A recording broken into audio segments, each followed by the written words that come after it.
backwards in time. I want to look at past intelligence stories and try to understand what I missed. What I was interested in terms of this research project was to apply that kind of speed to current and future stories. And that's what I did here. And I came up with these ideas of Vicky taking his idea of the Battlespace and extrapolating that to other types of operational spaces like intelligence space, or one that I'm not going to get into, even the diplomacy space. You can imagine these characteristics. And you can see where depersonalization fits well with sort of the military habit of going. An information appliance is geared to support a specific activity. To do so via the storage, reception, processing, and transmission of information. They form an intercommunicating web. They can talk to each other. They're transparent technologies designed to be easy to use and fade into the background. This is one of the reasons why Apple's been such a successful company. If we were to do this with cyborgs, right, this is why I mentioned in the article that the depersonalization effect takes place. We really start to see the human being in even more utilitarian ways.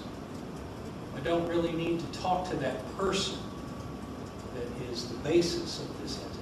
I just need to task various elements that are on board the platform in terms of getting what I need to be done.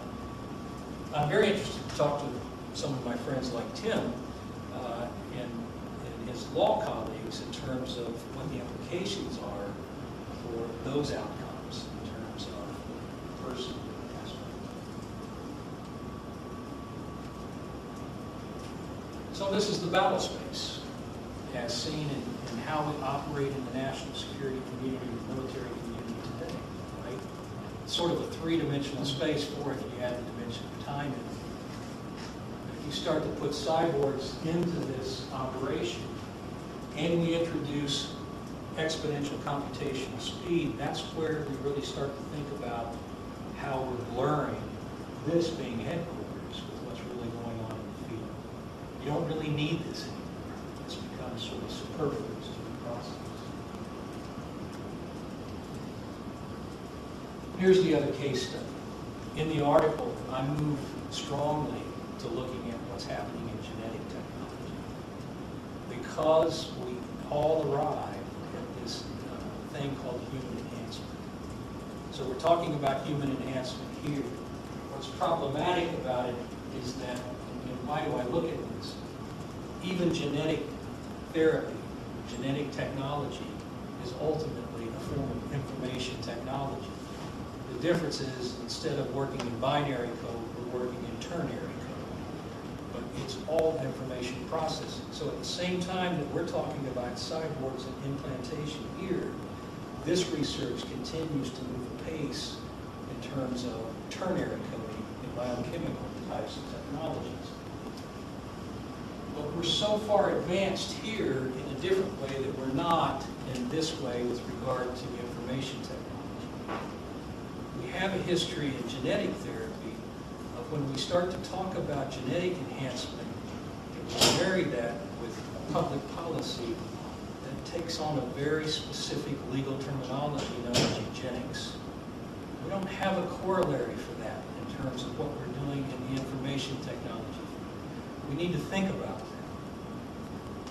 And you all know what eugenics means, or at least you have some kind of idea of what you think that means, right? It generally conjures a sort of a dark history for obvious reasons. In my own state of Virginia, in the United States, there's a lengthy history of things that we did with regard to sterilization projects for African Americans based on all sorts of really bad knowledge and bad politics, let alone what happened in Nazi Germany, et cetera, et cetera, et cetera. So how can we create a corollary in some of the literature that I've cited in this research? What I can tell you in the national security community, what I'll leave you with to think about today, is that much of the impetus in the popular press for what we're doing in the national security community in the United States, as you've even seen from Katina's talk today, is that we're looking at how we invent these technologies and deploy them primarily for medical benefit.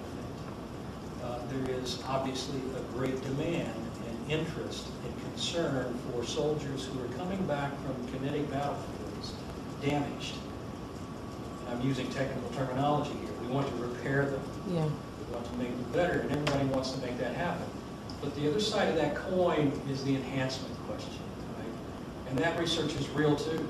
The demand is there for this. So it'll be very interesting to see how this continues to evolve. So I look forward to our discussions today, and thank you again. Thank you so much, Ari.